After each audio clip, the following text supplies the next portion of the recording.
अस्सलामुअलैकुम। अच्छा देखें, ओरिजिनल पैकिंग में ट्राउज़र के बंडल आए हुए हैं। ठीक है, मिक्स ट्राउज़र के नाम से बंडल आए और ओरिजिनल लंदन की पैकिंग है ये। एक दो बंडल इसके आपको साइड से दिखाते हैं। इसमें जो है आपको जॉगिंग ट्राउज़र भी मिलेगा, विंटर ट्राउज़र भी इसमें निकलेगा, कुछ इसमें पैराशूट भी आपको निकल सकता है। ये देखते जाएँ। ठीक है, ओरिजिनल पैकिंग है ये, बाहर की जोन वगैरह की नहीं है। ज़्यादातर इसमें जो है वो आपको गर्म माल निकलेगा, विंटर ट्राउज़र।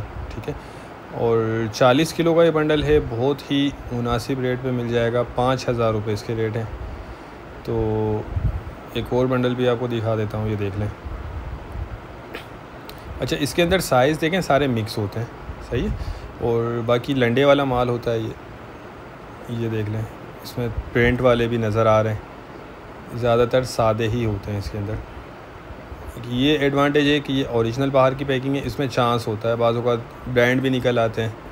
और एक ये बंडल भी देख लें, ये देख लें, इसमें प्रिंटेड भी नज़र आ रहा है। और साइज़ मैंने आपको बता दिया है, मिक्स होते हैं सारे।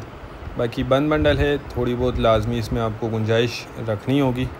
गुंजाइश से मुराद ये कि कोई कटा पटा या कोई सिलाई वगैरह का मसला या कोई दाग धब्बा किसी किसी पीस पे बाज़ औक़ात होता है इनमें, तो ये चीज़ ध्यान में रखिएगा। बाकी 5,000 रुपये में आपको ये बंडल मिल जाएगा। जिसको भी चाहिए वो रब्ता कर ले, स्क्रीन पर नंबर चल रहा है, व्हाट्सएप पर रब्ता करके अपना ऑर्डर बुक करवा लें। नेक्स्ट वीडियो तक के लिए इजाज़त दीजिए। अल्लाह हाफिज़।